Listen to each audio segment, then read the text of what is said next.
Good morning বন্ধুরা, সবাই কেমন আছো? আশা করছি সবাই ভালো আছো। আমিও মোটামুটি ভালোই আছি।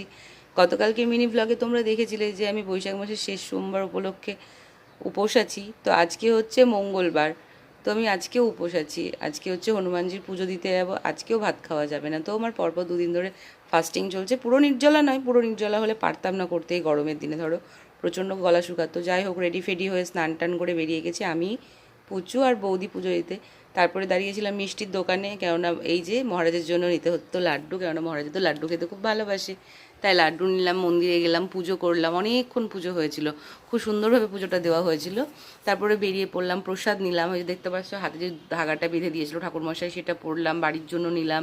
তারপরে চলে এসেছিলাম বাড়ি। বাইরে আর ভালো লাগছিল না, কারণ অনেক রোদ ছিল। তারপরে চুল টুল ঠিকঠাক করে বাড়িতে এসে ফ্রেশ ট্রেশ হয়ে একটু শুয়েছিলাম। তারপরে আজকে তো আর ভাত খাওয়া যাবে না, ধরো মা বানিয়েছিল পরোটা, আলু ভাজা, গতকালকে মিষ্টি, সেসবই খেয়ে নিলাম।